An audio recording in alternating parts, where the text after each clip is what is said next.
Hello guys, get ready with me. കുറേ സ്ഥലം get ready with me കണ്ടിട്ട് അപ്പം നമുക്കൊന്ന് ഗെറ്റ് റെഡി വിത്ത് മീ കണ്ടാലോ. ഫസ്റ്റ് ഞാൻ ടോണർ അപ്ലൈ ചെയ്യാം കേട്ടോ. പിന്നെ ഞാൻ മോയ്സ്ചറൈസർ ഒന്ന് യൂസ് ചെയ്യാം കേട്ടോ. ഞാൻ യൂസ് ചെയ്യുന്നത് ഫെയർ ലവ്ലി ആണ്.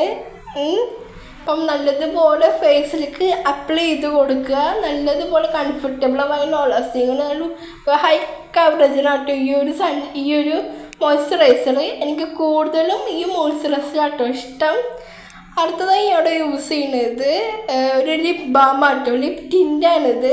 എനിക്ക് നല്ല കംഫർട്ടബിളായ ലോളാസ്റ്റിങ്ങുമാണ് ഇത്. ഈ ലിപ് ബാം ഉണ്ടെങ്കിൽ നമുക്ക് ലിപ്സ്റ്റിക്ക് ഇടേണ്ട ആവശ്യമില്ല. നല്ലൊരു പാർസിൻ്റെ ലിപ് ബാം ആട്ടോ ഇത് ഞാൻ കഴിഞ്ഞ ഷോപ്പിലേക്ക് പോയപ്പോൾ വാങ്ങിയതാട്ടോ. പിന്നെ ഞാൻ സൺസ്ക്രീൻ അപ്ലൈ ചെയ്യാം കേട്ടോ.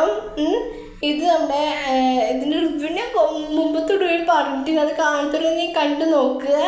നമ്മൾ നല്ലതുപോലെ നമ്മൾ സൺസ്ക്രീൻ അപ്ലൈ ചെയ്ത് കൊടുക്കുക കേട്ടോ.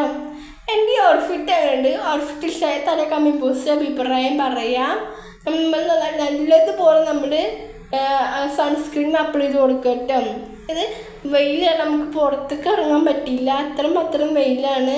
ഒന്നുമില്ലെങ്കിൽ സൺസ്ക്രീൻ ഇടാതെ നമ്മുടെ ഫേസിൽ റിലാക്സ് വരാൻ സാധ്യത ഉണ്ട്. അടുത്ത ഞാൻ യൂസ് ചെയ്യുന്നത് നമ്മുടെ ലിപ്സ്റ്റിക്ക് ആട്ടോ. ഞാൻ ഇവിടെ നമ്മുടെ കുപ്സുറത്ത് കുച്ചിപ്പൊടി ആട്ടോ യൂസ് ചെയ്യണേ. എനിക്ക് നല്ല ഇഷ്ടമാണ് ലിപ്സ്റ്റിക്ക്. അത് ലോങ് ലാസ്റ്റിങ് ചെയ്യാനും ഹെൽപ്പ് ചെയ്യാനും യൂസ്ഫുൾ ആവും കേട്ടോ. അടുത്ത് ഞാൻ ബ്ലഷ് ആട്ടോ യൂസ് ചെയ്യുന്നത്. ഹുദാ ബ്യൂട്ടീൻ്റെ ബ്ലഷ് ആട്ടോ ഞാൻ യൂസ് ചെയ്യണേ. എനിക്ക് ഹുദാ ബ്യൂട്ടീൻ്റെ ഈ ഒരു ബ്ലഷ് ഭയങ്കര ഇഷ്ടമാട്ടോ. നല്ല കംഫർട്ടബിളായ ലോങ് ലാസ്റ്റിങ്ങാണ്, ഒരു ഹൈ കവറേജിനുമാണ്. അപ്പോൾ ഇതാണ് ഫൈനൽ ലുക്ക്. ഇഷ്ടം ലൈക്ക് ചെയ്യുക, ഷെയർ ചെയ്യുക, സബ്സ്ക്രൈബ് ചെയ്യുക, കമൻറ്റ്